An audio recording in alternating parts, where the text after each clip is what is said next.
खालिस्तान पर आईएसआई की बड़ी साजिश।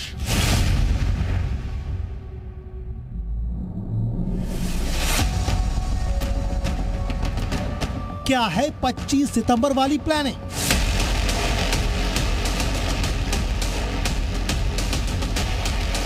भारत का एक्शन, कनाडा में हड़कंप।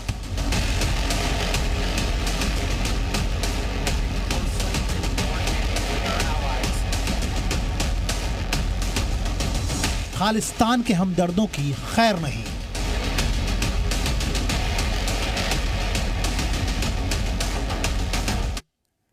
नमस्कार, स्वागत है आपका। आपके साथ में आकांक्षा राजपूत। कनाडा में भारतीयों के लिए एडवाइजरी जारी की गई है भारत सरकार की तरफ से। बिगड़ते माहौल को देखते हुए एडवाइजरी जारी की गई है। भारतीय छात्रों को सावधानी बरतने की सलाह दी गई है। भारतीय छात्रों को सतर्क रहने की सलाह भी दी गई है।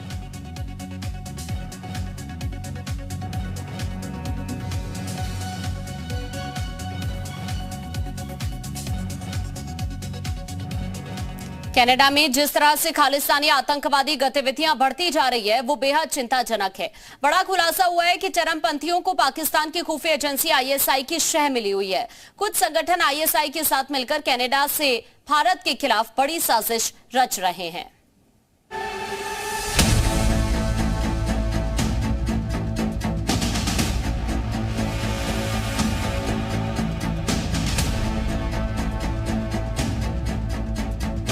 कनाडा में बैठे खालिस्तानी चरमपंथी बड़ी साजिश रच रहे हैं। कनाडा के भारत विरोधी रवैये के चलते इन चरमपंथियों को बड़ी शह मिल रही है। ये साफ है कि काफी समय पहले से ही भारत के खिलाफ विदेशी धरती से देश विरोधी गतिविधियों में शामिल खालिस्तानी संगठनों को आईएसआई का साथ मिला हुआ है। अब जो बड़ी जानकारी सामने आई है वो बेहद चौंकाने वाली है। खुफिया एजेंसियों के हवाले से खबर है कि कनाडा में 25 सितंबर को भारत के खिलाफ होने वाली खालिस्तान समर्थित रैली में हिंसा हो सकती है। कनाडा में रह रहे खालिस्तानियों ने 25 सितंबर को भारतीय हाई कमीशन के सामने प्रदर्शन करने की योजना बनाई है। चरमपंथियों की योजना के खुलासे के बाद कनाडा में तैनात भारतीय डिप्लोमेट को खास तरह से सावधान रहने को कहा गया है। कनाडा के होने वाले इस हिंसक प्रदर्शन के चलते कनाडा में तैनात भारतीय डिप्लोमेट को खास तरह से सावधान रहने को कहा गया है। दरअसल दोनों देशों के रिश्तों में तनाव को देखते हुए कनाडा के ऊपर अब भरोसा नहीं किया जा सकता। खालिस्तानी आतंकी हरदीप सिंह निज्जर की हत्या को लेकर कनाडा के प्रधानमंत्री ने भारत पर झूठे इल्जाम लगाए। साथ ही भारतीय राजदूत को कनाडा से निष्कासित कर दिया। इसका असर भारत में भी देखने को मिला और कनाडा के राजदूत को साउथ ब्लॉक बुलाकर देश छोड़ने का आदेश दे दिया गया। वहीं भारत के विदेश मंत्रालय ने कनाडा पर भी पलटवार किया है। भारतीय विदेश मंत्रालय ने बयान जारी कर खालिस्तानी चरमपंथ को पनाह देने वाले कनाडा को अपने गिरेबान में झांकने की नसीहत दी है। साथ ही आतंकवादियों के खिलाफ कड़ी कार्रवाई भी करने को कहा। खुफिया एजेंसियों के हवाले से कई और भी बड़ी जानकारी सामने आई है। कहा जा रहा है कि कनाडा में रह रहे 20 से ज्यादा खालिस्तानी पाकिस्तान की आईएसआई के साथ मिलकर कनाडा से भारत के खिलाफ बड़ी साजिश रच रहे हैं। भारत ने कनाडा को 9 ऐसे खालिस्तान समर्थित आतंकी संगठनों की लिस्ट दी थी जो कनाडा में रहकर लगातार पंजाब में हिंसा और आतंकी साजिश को अंजाम दे रहे हैं। भारत ने पहले भी ऐसे सभी खालिस्तानियों की list Canada, New Zealand, Australia, America और ब्रिटेन से साझा की थी जो लगातार भारत के खिलाफ विदेशी जमीन से साजिश रच रहे हैं। इसके बावजूद ये सभी सरकारें भारत की रिपोर्ट पर कार्रवाई करने से बचती रही हैं। ये भी साफ है कि कनाडा के पीएम जस्टिन ट्रूडो अपने देश के खालिस्तान समर्थित पार्टी के दबाव से चलते और अपनी सरकार को बचाने के लिए भारत पर उल जलूल आरोप लगा रहे हैं। वहीं कनाडा के मुद्दे पर नेशनल कॉन्फ्रेंस के नेता उमर अब्दुल्ला का बयान सामने आया है। उमर अब्दुल्ला ने कहा कि अगर कनाडा के पीएम ट्रूडो के पास सबूत हैं तो उन्हें दुनिया को बताना चाहिए। He says that he has evidence. Let him present that evidence in front of the international community. At the end of the day, he claims that it is on the basis of an ongoing investigation that he has made this claim. One, if it is an ongoing investigation, then I think it would have been appropriate for him to wait for the investigation to complete, because he has now preempted the findings of the investigation. That said, if he has evidence to support the claim that he has made, then I would humbly suggest to him that he suggest this evidence, that he share this evidence with the international community. इससे पहले भी ये खबरें सामने आती रही हैं कि खालिस्तानी चरमपंथियों को विदेशों से समर्थन मिल रहा है। कई देशों से पैसा और हथियार की मदद मिलती रही है। सूत्रों के मुताबिक कनाडा, ब्रिटेन, ऑस्ट्रेलिया, जर्मनी और अमेरिका स्थित पाकिस्तानी दूतावासों में तैनात आईएसआई के एजेंट इन देशों में सक्रिय खालिस्तानी संगठनों की फंडिंग कर रहे हैं। भारत के खिलाफ कई देशों में हाल फिलहाल में हुए प्रदर्शनों के पीछे भी आईएसआई का हाथ माना जा रहा है। निज्जर के भी कई बार पाकिस्तान जाने की खबर मिली थी। जाहिर है कनाडा में पीएम ट्रूडो खालिस्तान समर्थकों को जिस तरह से मदद कर रहे हैं वो कहीं ना कहीं उनकी सियासी रणनीति की ही एक चाल कही जा सकती है। ब्यूरो रिपोर्ट, जी मीडिया।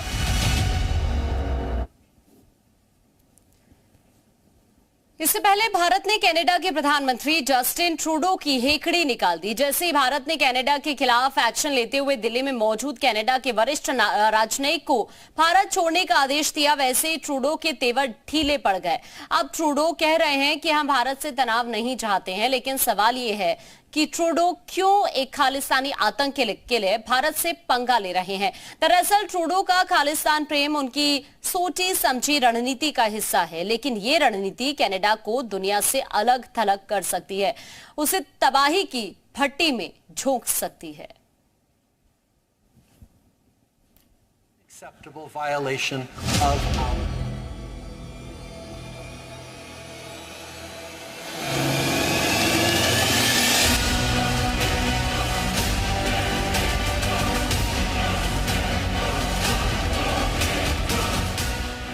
जब मोदी सरकार ने एक्शन लिया तो कनाडा के प्रधानमंत्री जस्टिन ट्रूडो की अकड़ निकल गई। ट्रूडो कहने लगे कि हम भारत से रिश्ता खराब नहीं करना चाहते, हम भारत को उकसाना नहीं चाहते हैं।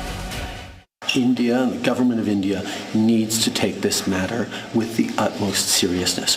We are doing that. We are not looking to provoke or escalate.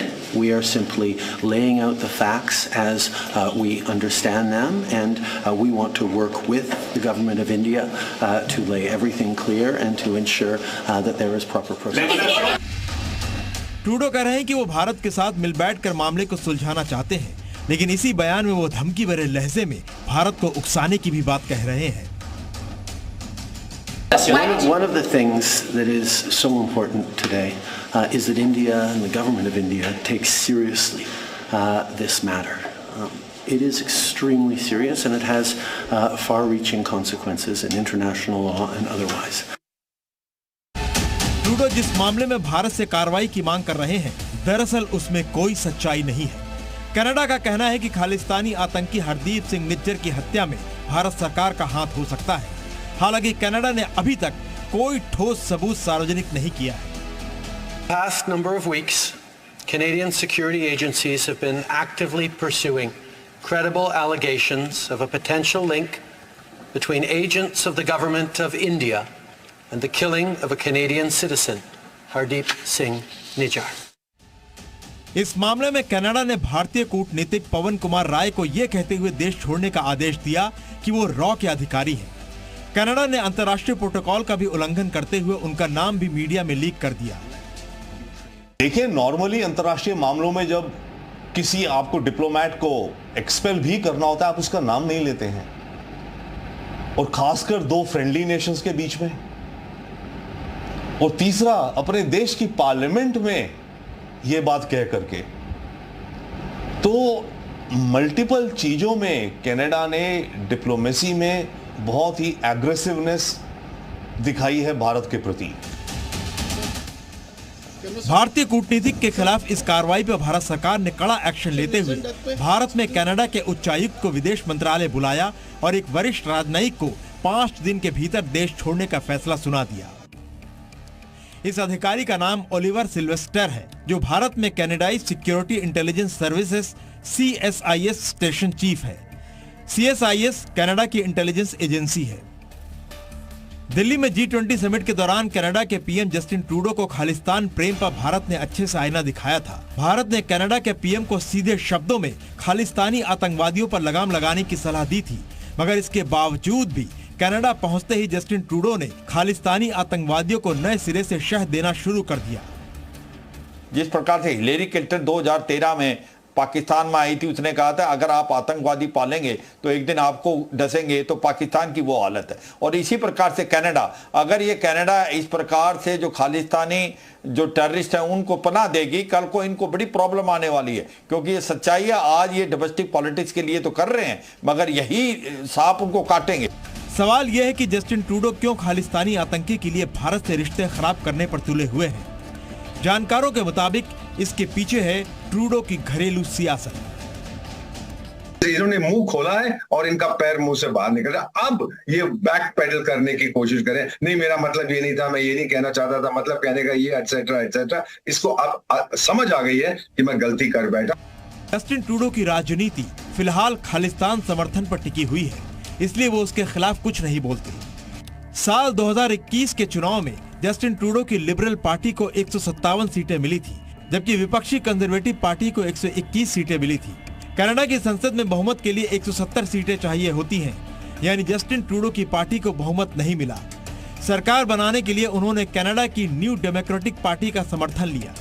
New democratic party ने 2021 में 24 सीटें जीती थी और न्यू डेमोक्रेटिक पार्टी के मुखिया एक सिख है जिसका नाम है जगमीत सिंह धालीवाल। जगमीत सिंह एक खालिस्तान समर्थक है, वो खालिस्तान रेफरेंडम पर समर्थन करता आया है। जस्टिन ट्रूडो सरकार को जगमीत सिंह धालीवाल का समर्थन हासिल है, इसलिए जस्टिन ट्रूडो खालिस्तान और भारत के टुकड़े करने की सोच रखने वालों का विरोध नहीं कर पाते। ट्रूडो और ट्रूडो की सरकार को अपना रवैया बदलना पड़ेगा। बट अब अनफॉर्चुनेट बात यह हो गई है कि ट्रूडो अपना रवैया बदलेंगे नहीं और अगले 2 साल तक ये प्रधानमंत्री हैं, अभी अक्टूबर 25 तक, राइट।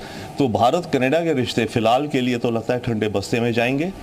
जस्टिन ट्रूडो खालिस्तान का विरोध इसलिए भी नहीं कर पाते हैं क्योंकि आने वाले चुनाव में उन्हें इस विचारधारा के लोगों का समर्थन चाहिए। जस्टिन ट्रूडो के 157 सांसदों में से 13 सांसद सिख समुदाय से हैं। इन सिख सांसदों में से 4 सिख सांसद जस्टिन ट्रूडो की कैबिनेट में भी शामिल हैं। यानी एक तरह से जस्टिन ट्रूडो की लिबरल पार्टी सरकार में सिखों की एक अलग मजबूत लॉबी है। इस समय कनाडा की संसद में कुल 18 सिख सांसद हैं। कनाडा का प्राइम मिनिस्टर जिस तरीके से पंजाब में हम राजनीतिक लोगों ने वोट की खातिर बर्बाद किया, आज तक ठीक नहीं हुआ। इसी तरीके से यही खूनी इतिहास को कनाडा गवर्नमेंट दोहरा रही है कि वोट की खातिर हम खालिस्तानियों को सपोर्ट करेंगे। खालिस्तानी विचारधारा के प्रति सॉफ्ट कॉर्नर रखना उन्हें अपने पिता से ही राजनीतिक विरासत के तौर पर मिला है। ट्रूडो के पिता पियरे ट्रूडो भी कनाडा के प्रधानमंत्री रह चुके हैं। साल 1982 में इंदिरा गांधी ने उनसे खालिस्तानी समर्थकों पर कार्रवाई करने की मांग की थी। ये वो दौर था जब कई खालिस्तानी समर्थक कनाडा भाग रहे थे, लेकिन जस्टिन ट्रूडो के पिता ने इंदिरा की अपील पर कोई कार्रवाई नहीं की थी और कनाडा ने कुछ साल बाद कनिष्क विमान हमले के तौर पर खामियाजा भुगता था। ये कनाडा पर हुआ सबसे बड़ा आतंकी हमला माना जाता है। और मुझे लगता है ये जो डिप्लोमेसी का मुजाहरा किया है बड़ी इमेच्योरिटी का, वो अगर इस प्रकार से जैसे इनके फादर ने किया था, जब ये एक प्रकार से कनिष्का वाला एपिसोड हुआ था बॉम्बिंग में, उस समय तलविंदर राणा को इन्होंने श्रेय दी थी। कनाडा को पाकिस्तान से सीख लेने की जरूरत है।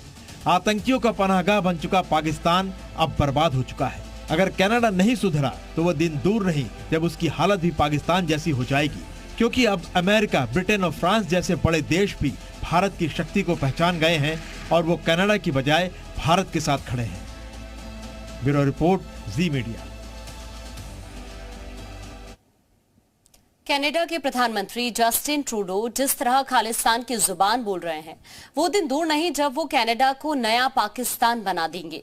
जस्टिन ट्रूडो जिस तरह खालिस्तानियों को सपोर्ट कर रहे हैं और अपने देश में भारत विरोधियों को समर्थन दे रहे हैं, वो दिन दूर नहीं जब ट्रूडो का खालिस्तान प्रेम उन्हीं के देश को बर्बादी के कगार पर खड़ा कर देगा।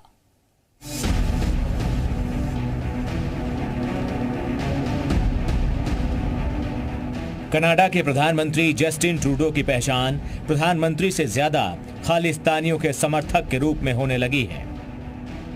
वोट बैंक की खातिर जस्टिन ट्रूडो अपने देश को खालिस्तान बनाने पर तुल गए हैं। कनाडा में खुलेआम भारत विरोधी नारे लगते हैं, वहां खुलेआम मंदिरों पर हमले होते हैं। भारत विरोधी नारे लिखे जाते हैं। कनाडा में सड़कों पर खुलेआम भारतीयों की हत्या की धमकी भरे पोस्टर लहराए जाते हैं। भारत विरोधी इन तमाम गतिविधियों के पीछे है खालिस्तानी, जिनके लिए जस्टिन ट्रूडो कवच बनकर खड़े हैं।